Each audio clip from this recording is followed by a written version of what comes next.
பரங்கிப்பட ரிஷிகேஷ் பேசுகிறேன். மு.க. ஸ்டாலின் அவர்கள் இந்த சட்டமன்ற தொடரிலேயே டாக்டர் கலைஞரை தமிழ்நாட்டின் தந்தை என அறிவித்து விளம்பகை செஞ்சால் மட்டுமே 2026 தேர்தலில் வெற்றி பெறுவார்.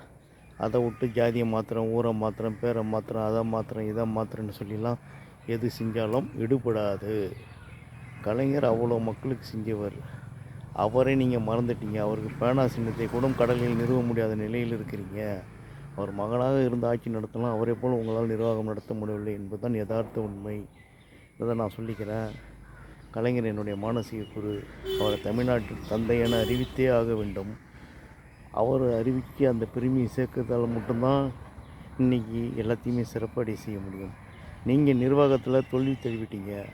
சாதாரணமாக கடலூர் மாவட்டம் மஞ்சக்குடி கிராமத்தில் மோனேர் மஞ்சக்குடி கிராமத்தில் RS number 113 1D 1, RS number 113 1Dயில் 2 ஏக்கர் 20 சென்ட்டு, 2 ஏக்கர் 28 சென்ட்டில் 33 சென்ட் கையகப்படுத்தினதில் நடைபெற்ற 33 லட்சம் ஊழலில் தேசிய நெடுஞ்சாலைக்கு ஆயிரக்கணக்கான லெட்டரை அனுப்பி கடலூர் மாவட்டத்து ஆட்சியாளர்களுக்கு அனுப்பியும், ஆட்சியருக்கு அனுப்பியும் எந்த பலனும் நடவடிக்கை எடுக்காமல் ஊழலின் ஊற்றுக்கண்ணாக கடலூர் மாவட்டம் திகழறது.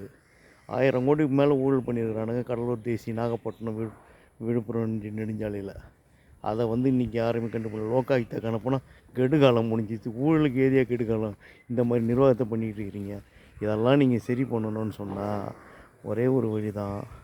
டாக்டர் கலைஞரை தமிழ்நாட்டின் தந்தை அறிவிச்சிங்கன்னா நீங்கள் செய்த நிர்வாக கோளாறுகள் எல்லாம் சரியாகிவிடும். ஏன்னா அவர் ஒரு அப்படிப்பட்ட மனிதன்.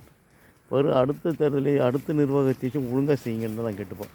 இதுதான் என் அன்பான வேண்டுகோள். இந்த தடவை தான் நீங்கள் செய்யலை, அது வெட்ட வெளிச்சம். நிர்வாகம் சரியில்லை, அது வெட்ட வெளிச்சமானது. அடுத்த தடவைக்கும் ஒழுங்காக செய்யுங்க. அதுக்கு நீங்கள் கலைஞரை தமிழ்நாட்டின் தந்தைன்னு அறிவிங்க. அடுத்த முறை தேர்தலில் நீங்கள் வெற்றி பெற்று திமுக ஆட்சி அமைக்கணும்னா தமிழ்நாட்டின் தந்தை கலைஞர் என்று அறிவிங்க. அந்த அந்தஸ்தை கொடுக்கறது மூலம் நீங்கள் மீண்டும் ஆட்சிக்கு வர வாய்ப்பு இருக்குது. அவ்வளோதான் நான் சொல்ல முடியும். நன்றி, வணக்கம்.